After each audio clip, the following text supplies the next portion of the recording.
ರದ್ದುಗೊಳಿಸಿ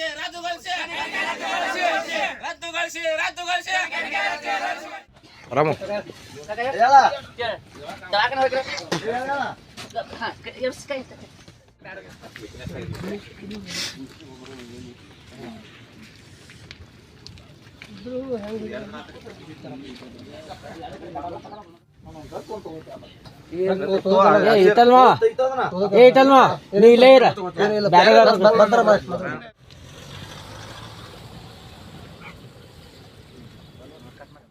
ಗಣಿಗಾರಿಕೆ ತಡೆದು ಬಸ್ತವಾಡ ಗ್ರಾಮಸ್ಥರು ಅಮರನಾಂತ ಉಪವಾಸ ಸತ್ಯಾಗ್ರಹ ಸ್ಥಳಕ್ಕೆ ತಹಶೀಲ್ದಾರ್ ಭೇಟಿ.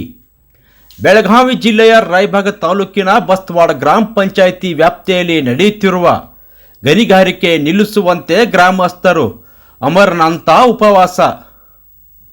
ಗ್ರಾಮದ ಸರ್ವೆ ನಂಬರ್ 102ರಲ್ಲಿ 8 ಎಕರೆ ಜಮೀನಿನಲ್ಲಿ 8 ವರ್ಷಗಳ ಅವಧಿಗೆ ಗಣಿ ಮತ್ತು ಭೂ ವಿಜ್ಞಾನ ಇಲಾಖೆ ಹಾಗೂ ಮಾನ್ಯ ಜಿಲ್ಲಾಧಿಕಾರಿಯವರು ಆದೇಶದಂತೆ ತರಡೆ ಬ್ರದರ್ಸ್ ಗುತ್ತಿಗೆ ಪಡೆದು ಗಣಿಗಾರಿಕೆ ನಡೆಸುತ್ತಿದ್ದಾರೆ. ಗಣಿಗಾರಿಕೆ ನಡೆಯುತ್ತಿರುವ ಪ್ರದೇಶ ಸುತ್ತಮುತ್ತಲೂ ಇರುವ ಮನೆಗಳು, ಶಾಲಾ ಕಟ್ಟಡ ಶೀತಲಗೊಳ್ಳುವ ಸಾಧ್ಯತೆ ಇದ್ದು ಗಣಿಗಾರಿಕೆ ವಿದ್ಯಾರ್ಥಿಗಳಿಗೆ ಅಪಾಯದ ಗಂಟೆಯಾಗಿದೆ ಎಂದು ಮುಖಂಡ ಸುನೀಲ್ ಕಾಂಬ್ಳೆ ಆಕ್ರೋಶ ವ್ಯಕ್ತಪಡಿಸಿದರು. ಕೆರೆ ಹಾಗೂ ಬಾವಿಗಳು ಇರುವುದರಿಂದ ದನಕರುಗಳು, ಕುರಿ ಮತ್ತು ಮೇಕೆಗಳಿಗೆ ನೀರು ಕುಡಿಸಲು ಅವಲಂಬಿತವಾದ ಕೆರೆಗೆ ಹಾನಿಯಾಗಿ ನೀರು ಪೋಲಾಗುವುದು, ಧೂಳಿನಿಂದ ನೀರು ಕಲುಷಿತಗೊಳ್ಳುವ ಸಾಧ್ಯತೆ ದಟ್ಟವಾಗಿದೆ.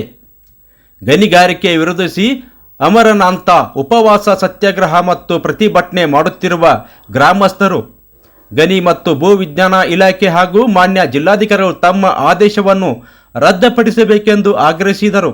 ಗಣಿಗಾರಿಕೆ ನಡೆಸಲು ಅನುಮತಿ ಕೊಟ್ಟ ಜಿಲ್ಲಾಧಿಕಾರಿ ವಿರುದ್ಧ ಗ್ರಾಮಸ್ಥರು ಧಿಕ್ಕಾರ ಘೋಷಣೆ ಕೂಗಿ ತಮ್ಮ ಆಕ್ರೋಶ ವ್ಯಕ್ತಪಡಿಸಿದ ಘಟನೆ ಜರುಗಿತು. ಹಗಲು ರಾತ್ರಿ ಮಳೆ ಅನ್ನದೇ ನಿರಂತರ ಸತ್ಯಾಗ್ರಹ ನಡೆಸುತ್ತಿದ್ದ ಗ್ರಾಮ ಪಂಚಾಯಿತಿ ಸದಸ್ಯ ಸುನೀಲ್ ಕಾಂಬ್ಳೆ ಹಾಗೂ ಇನ್ನೋರ್ವ ಆರೋಗ್ಯದಲ್ಲಿ ಏರುಪೇರಾಗಿ ಆಂಬ್ಯುಲೆನ್ಸ್ ಮೂಲಕ ಸರ್ಕಾರಿ ಆಸ್ಪತ್ರೆಗೆ ದಾಖಲಾಗಿ ಚಿಕಿತ್ಸೆ ಪಡೆಯುತ್ತಿದ್ದಾರೆ. ಸತ್ಯಾಗ್ರಹ ಸ್ಥಳಕ್ಕೆ ಭೇಟಿ ಕೊಟ್ಟ ತಾಲೂಕಾ ದಂಡಾಧಿಕಾರಿ ಸುರೇಶ್ ಮುಂಜೆ ಜಿಲ್ಲಾಧಿಕಾರಿ ಗಮನಕ್ಕೆ ತರುವುದಾಗಿ ಸತ್ಯಾಗ್ರಹ ಮಾಡುತ್ತಿರುವ ಗ್ರಾಮದ ಜನರಿಗೆ ಭರವಸೆ ನೀಡಿದ್ದಾರೆ. ಉಪವಾಸ ಸತ್ಯಾಗ್ರಹ ಕೈಗೊಂಡ ಅನಾರೋಗ್ಯಕ್ಕೆ ಈಡಾದವರನ್ನು ಆರೋಗ್ಯ ವಿಚಾರಣೆ ಮಾಡದೆ ಅಧಿಕಾರಿಗಳು ಬೇಜವಾಬ್ದಾರಿತನ ಮೆರೆದಿದ್ದಾರೆ ಎನ್ನಬಹುದು. Bureau report Sanju Byakude, frontline news.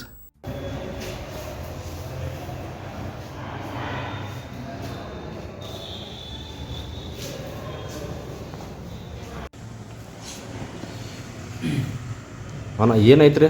ಅಮರನಾಂತ ಉಪವಾಸ ಸತ್ಯಾಗ್ರಹ ಮಾಡಿದ್ದೀವಿ ಸರ್. ನಾವು ಗಣಿಗಾರಿಕೆ ಬಂದ್ ಮಾಡೋ ಸಲುವಾಗಿ ಸರ್.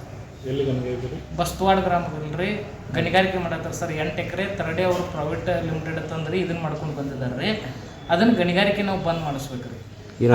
ಇದರಿಂದ ನಮ್ಗೆ ಏನು ತೊಂದರೆ ಐತೆ ಅಂದ್ರೆ ರೀ, ನಮ್ಮ ಶಾಲಾ ಮಕ್ಕಳ್ರಲ್ರಿ, ಶಾಲೆಗಳ್ದವ್ರಿ, ಮನೆಗಳ್ದವ್ರಿ, ರೈತರದಾರ್ರಿ, ಮತ್ತು ರೀ ಇನ್ನೊಂದು ಅದರಿಂದ ಏನಾಗ್ತೈತೆ ಅಂದ್ರೆ ಅಂಗವಿಕಲ್ ರೀ, ಡಸ್ಟ್ ಬಂದು ಅಂಗವಿಕಲ್ ಆಗೋದ್ರಿ, ಇದೆಲ್ಲ ಕ್ಯಾನ್ಸರ್ ರೋಗ ರೀ, ಇವೆಲ್ಲ ಉಂಟಾಗ್ತಾವ್ರಿ.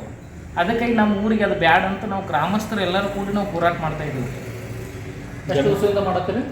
ನಾವು ನಿನ್ನಿಂದ ಸ್ಟಾರ್ಟ್ ಮಾಡಿದ್ದೀವಿ ರೀ. ನಿನ್ನಿಂದ ಸ್ಟಾರ್ಟ್ ಮಾಡಿ. ಹ್ಞೂ. ತರ್ಡೆ ಅವ್ರು ಯಾರು? ಯಾವ ತರ್ಡೆ ರೀ? ರಫೀಕ್ ಸರ್ ತರ್ಡೆ ಅವರು. ರಫೀಕ್ ತರ್ಡೆ ಅವರು. ಹಾಂ. ಅವ್ರಿಗೆ ಗೌರ್ಮೆಂಟಿಂದ ಏನಾದರೂ ಪರ್ಮಿಷನ್ ಸಿಕ್ಕೈತ್ರಿ? ಗೌರ್ಮೆಂಟಿಂದ ಲೀಗಲ್ ಮಾಡ್ಕೊಂಡಾರ ಸರ್ ಅವರ. ಅಲ್ಲ, ಮತ್ತು ಇವಾಗ ನೀವು ಶಾಲೆ ಮಕ್ಕಳಿಗೆ ಆಮೇಲೆ ಅಕ್ಕಪಕ್ಕ ಮನೆಯವರಿಗೆ ತೊಂದರೆ ಆಗ್ತೈತೆ ಅಂದ್ರಿ, ಅವ್ರು ಯಾರು ವಿಸಿಟ್ ಕೊಟ್ಟಿಲ್ವಾ ಗಣಿಗಾರಿಕೆ ಸರ್? ಯಾಕಂದ್ರೆ ಪರ್ಮಿಷನ್ ಕೊಡ್ಬೇಕಾದ್ರೆ ಮೊದಲು ಬಂದು ಅಲ್ಲಿ ತನಿಖೆ ಮಾಡ್ಬೇಕಾಗುತ್ತೆ. ಸೊ ಸ್ಥಳ ಪರಿಶೀಲನೆ ಮಾಡಿ ನಂತರ ಅವರು ಪರ್ಮಿಷನ್ ಕೊಡ್ಬೇಕಾಗುತ್ತೆ. ಸೊ ಅವ್ರು ಯಾರಾದ್ರೂ ಬಂದು ತನಿಖೆ ಮಾಡಿದ್ರ? ಯಾರು ತನಿಖೆ ಮಾಡಿಲ್ರಿ, ಯಾರು ಪರಿಶೀಲನೆ ಮಾಡಿಲ್ರಿ. ಈಗ ನಮ್ಮ ಗ್ರಾಮಸ್ಥರಿಗೆ ಗಮನಕ್ಕೆ ಬಂದಿದೆ? ಗ್ರಾಮಸ್ಥರ ಗಮನಕ್ಕೆ ಯಾವಾಗ ಉತ್ತಾರದಾಗ ಏರಿತಿರ್ಲ ರೀ, ಉತ್ತಾರ ಚೆಕ್ ಮಾಡಿದಾಗ ಗೊತ್ತಾದಾಗ ಅವಾಗಿಂದ್ರ ನಾವು ಒಂದು ತಿಂಗಳು ಬಿಟ್ಟು ನಾವು ಒಂದು ಲೆಟರ್ ಕೊಟ್ಟಿದ್ರು DC ಸಾಹೇಬ್ರಿಗೆ. ಅವರು ಹೊಳ್ಳಿ ನಮ್ಗೆ ಲೆಟರ್ ಕಳಿಸ್ಯಾರ. ಏನಂತ ಕಳಿಸ್ಯಾರ್ರಿ? ಅವರು ಇಲ್ಲ ಹಿಂಗೆ ಅರ್ಜಿ ಹಾಕಿದ್ರು, ಹಿಂಗೆ ಮಾಡಿದಂತ ಕಳಿಸ್ಯಾರ. ನಮ್ಗೆ ಉತ್ತರ ಕೊಟ್ಟಾರ, ಉತ್ತರ ಕೊಟ್ಟಾರ. ನಮ್ಮ ಉತ್ತರ ಅಂದ್ರೆ ಏನು ಕೊಟ್ಟಿದ್ದಾರೆ? ಅದು ಅವ್ರು ಏನಂದ್ರಿ, ತರಡೆ ಅವ್ರು ಇಂಥದ್ದು ಇದನ್ನೈತಂದ್ರಿ, ಇದನ್ನ ಮಾಡ್ಯವತ್ತಂದ್ರಿ ನಮ್ಗೆ ಆನ್ಸರ್ ಮಾಡ್ಯಾರ. ಅದಕ್ಕೆ ನಾವೇನು ಹೇಳಿದ್ವಿ ರೀ ಅವ್ರಿಗೆ ರೀ, ನಮ್ಮನ್ನು ಯಾರು ಗ್ರಾಮಸ್ಥರನ್ನ ಕೇಳಿ ಮಾಡ್ಲಿಲ್ಲ ರೀ. ಹೌದು. ಒಬ್ಬರು ಸರ್ಕಲ್ ಅವರು, ತಲಾಟೆ ಅವರು, ಮತ್ತು ರೀ ತಹಶೀಲ್ದಾರ್ ಸಾಹೇಬರು, AC ಸಾಹೇಬರು ಇವರೆಲ್ಲ ಬಂದು ಒಂದು ಊರಾಗ ಸರ್ವೆ ಮಾಡಿ ಇದನ್ನ ಮಾಡಿ ಮಾಡ್ಬೇಕಂತ. ಅದನ್ನ ಯಾವುದೂ ಮಾಡ್ಲಿಲ್ಲ ರೀ. ಅದೇ ನಮ್ಮದು ಇನ್ನೊಂದು ಮಾಡಾಕತ್ತಾರೆ 2 ಎಕರೆ ರೀ, ಬಸೂರ್ ರಾಯಮಣ್ಣಿ ಅಂತ ಅವಾಗ ಅವ್ರು ಮಾಡೋದ್ನಾಗ ರೀ SC ಅವರು DC ಅವರು SC ಸಾಹೇಬರು ಮತ್ತು ತಹಶೀಲ್ದಾರ್ ಸಾಹೇಬ್ರು 2 ಮಂದಿ ಬಂದು ವಿಸಿಟ್ ಮಾಡ್ಯಾರ. ವಿಸಿಟ್ ಮಾಡ್ರೆ ಅದೇ ಜಾಗದಲ್ಲೇ ರೀ, ಅದ್ರ ಪಕ್ಕದಲ್ಲೇ ರೀ ವಿಸಿಟ್ ಮಾಡಿದಾಗ ಸ್ಕೂಲ್ ಮೀಟರ್ ಕುಂಡ್ರಲಿಲ್ಲ ರೀ ಅದನ್ನು ರದ್ದುಪಡಿಸಿದ್ರು ರೀ. ಅದನ್ನು ರದ್ದು ಮಾಡಿರು ತಹಶೀಲ್ದಾರ್ ಸಾಹೇಬ್ರು SC ಸಾಹೇಬ್ರು ರದ್ದು ಮಾಡ್ರಿ. ಇದು ಅಲ್ಲೇ ಪಕ್ಕದಲ್ಲೇ ಇದೆ ಸರ್, ಇದು ಮೀಟ್ರಲ್ಲಿ ಕುಂಡ್ರಲ್ಲ, ಇದನ್ನ ಯಾಕೆ ಕ್ಯಾನ್ಸಲ್ ಮಾಡುವಾರ ಅಂತ ನಮ್ಮ ಅಭಿಪ್ರಾಯ ಇರೋದು.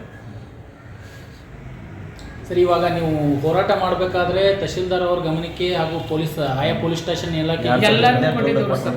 2018ರಿಂದ ನಾವು ಎಲ್ಲರಿಗೂ ಯಾವ ಪೊಲೀಸ್ ಸ್ಟೇಷನ್ ಬರುತ್ತೆ ತಮ್ಮ ವ್ಯಾಪ್ತಿಯಲ್ಲಿ? ಹಾರಿಗೇರಿ PI ಅವ್ರು ಕೊಟ್ಟಿದ್ರ? ಕೊಟ್ಟಿದ್ದೇವೆ ಸರ್. ಯಾರು ಬಂದಿಲ್ಲ ಸರ್. ಯಾವಾಗಿಂದ ಸ್ಟಾರ್ಟ್ ಮಾಡಿದ್ವಿ? ನಿನ್ನಿಂದ ಸ್ಟಾರ್ಟ್ ಮಾಡಿದ್ದೀವಿ ಸರ್.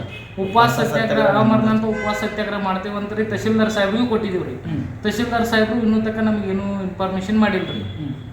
ಮತ್ತು ರೀ ನಮಗೂ ಅಲ್ಲಿ ರಾತ್ರಿ ಉಪವಾಸ ಸತ್ಯಾಗ್ರಹದಿಂದ ಸ್ವಲ್ಪ ಅಸ್ತವ್ಯಸ್ತಾಗಿ ನಾವು ಆಂಬುಲೆನ್ಸ್ ಫೋನ್ ಮಾಡಿ ಕರೆಸಿ ಹಾಸ್ಪಿಟಲ್ಗೆ ಬಂದು ಅಡ್ಮಿಟ್ ಆಗಿದ್ರು ಸರ್. ಯಾವಾಗ ಅಡ್ಮಿಟ್ ಆಗಿದ್ರು? ಮುಂಜಾನೆ 6 ಗಂಟೆಗೆ ಬಂದು ಅಡ್ಮಿಟ್ ಆಗಿದ್ರು ಸರ್. ಸ್ವಲ್ಪ ಉರಿ ತಂದಿ ಸರ, ಕೈಕಾಲು ಶಕ್ತಿ ಇಲ್ದಂಗೆ ರೀ, ಕಣ್ಣು ಚಕ್ರ ಕೊಡ್ದ್ರಿ, ಹೀಗಾಗಿ ರೀ ಬಂದು ನಾವು ಇಲ್ಲಿ ಅಡ್ಮಿಟ್ ಆಗಿದ್ರು. ಈ ಬಗ್ಗೆ ಅಧಿಕಾರಿಗಳು ವಿಸಿಟ್ ಮಾಡಿದ್ರು? ಯಾರು ಅಧಿಕಾರಿಗಳು ಬಂದಿರಲಿಲ್ಲ. ಅಧಿಕಾರಿಗಳು ನಿರ್ಲಕ್ಷ್ಯ ಮಾಡಾಕ್ತಾರೆ ಇದನ್ನು. ಈಗ ನಿಮಗೆ ಏನಾಗಬೇಕಾಗಿದ್ರಿ? ಅದು ಒಟ್ಟು ರದ್ದು ಆಗ್ಬೇಕ್ರಿ. ಅದು ರದ್ದು ನಮ್ಮ ಜೀವ ಆದ್ರೆ ಬಿಡಿ ಅದು ನಾವು ಬಿಡಲ್ರಿ ಹೋರಾಟ. ಅದನ್ನ ರದ್ದು ಮಾಡ್ಲೇಬೇಕ್ರಿ ಅದನ್ನ. ಬಟ್ ಇವಾಗ ಅವ್ರು ಏನು ಹೇಳ್ತಾರೆ ಅಂದ್ರೆ ರೀ, ಅವರ ಒಂದು ಜಮೀನಲ್ಲಿ ಐತಿ, ಪರ್ಮಿಷನ್ ಐತಿ ಅಂತ ಹೇಳ್ತಾರೆ. ಅದಕ್ಕೆ ಏನು ಹೇಳ್ತೀರಿ ಸರ್? ಅದು ಗೈರನ್ ಜಾಗ ಸರ್, ಗ್ರಾಮಸ್ಥರದು ಊರಿನ ಜನರದ ಇದನ್ರಿ. ಅದು ಗೈರನ್ ಅಂದ್ರೆ ರೀ ಊರಿನ ಜನರದ ಅಭಿಪ್ರಾಯ ಇದೆ ಸರ್. ಅದು ಯಾರ್ದು ಅಭಿಪ್ರಾಯ ತಗೊಳ್ಳಿಲ್ಲ. ಮತ್ತು ಇನ್ನೊಂದ್ರೆ ನನಗೆ ಅನಿಸಿದ್ದು ಗೈರನ್ ಜಾಗ ತರಡೆ ಅವ್ರ ಹೆಸರಲ್ಲಿ ಹೆಂಗೆ ನೋಂದಾಗ್ತಿತ್ತು ಅದು? ಇವರು ತಹಶೀಲ್ದಾರ್ ಸಾಹೇಬರು, SC ಸಾಹೇಬರು, DC ಸಾಹೇಬರು ಇವ್ರು ಮಾಡಿದಾರೆ ಆಗಿತ್ತು ಅದು. ನಮ್ಮ ಗ್ರಾಮಸ್ಥರು ಯಾರಿಗೂ ಇಂಟಿಮೇಷನ್ ಮಾಡಿಲ್ಲ. ಮತ್ತು ಮೊದಲು ರಾಯಮಣ್ಣಿ ಅವ್ರದ್ದು ಮಾಡಿದಾಗ ಇಂಟಿಮೇಷನ್ ಮಾಡಿರ್ರಿ, ಅದನ್ನ ನಾವು ರದ್ದುಪಡಿಸಿದ್ವಿ. ಗೊತ್ತಾಯ್ತು, ನಮ್ಗೆ ರದ್ದುಪಡಿಸಿದ್ವು. ಇದನ್ನ ಯಾಕೆ ಇಂಟಿಮೇಷನ್ ಮಾಡಲಿಲ್ಲ ಅಂತ ನಮ್ಮ ಪ್ರಶ್ನೆ ಇರೋದು. ಸರಿ, ಕೊನೆಯದಾಗಿ ನೀವು ಸಂಬಂಧಪಟ್ಟ ಇಲಾಖೆ ಅವ್ರಿಗೆ ಏನು ಕೇಳ್ಕೊತೀರಾ ನಮ್ಮ ವಾಹಿನಿ ಮುಖಾಂತರ? ನಿಮ್ಮ ವಾಹಿನಿ ಮುಖಾಂತರ ನಮಗದನ್ನು ದಯವಿಟ್ಟು ಅವ್ರಿಗೆ ಕೈ ಮುಗಿದು ಕೇಳ್ಕೊಳ್ದು ಏನಂದರೆ, ಗ್ರಾಮಸ್ಥರು ಎಲ್ಲರದು ಒಪ್ಪಿಗೆ ಇದೆ, ಅದನ್ನು ಬಂದ್ ಮಾಡ್ಬೇಕಂತ ಎಲ್ಲರದು ಒಪ್ಪಿಗೆ ಇದೆ ಸರ್. ಗ್ರಾಮಸ್ಥರು ಎಲ್ಲರೂ, ಬಸ್ತವಾಡ ಗ್ರಾಮಸ್ಥರದ್ದು ಎಲ್ಲರದು ಅದನ್ನು ರದ್ದುಪಡಿಸ್ಬೇಕಂತ ಇದನ್ನ ಐತ್ರಿ ಸರ್. ತಮ್ಮ ಹೆಸರು? ಸುನಿಲ್ ಬಸಪ್ಪ ಕಾಮ್ರೆ, ಗ್ರಾಮ ಪಂಚಾಯತಿ ಸದಸ್ಯರು, ಬಸ್ತವಾಡ.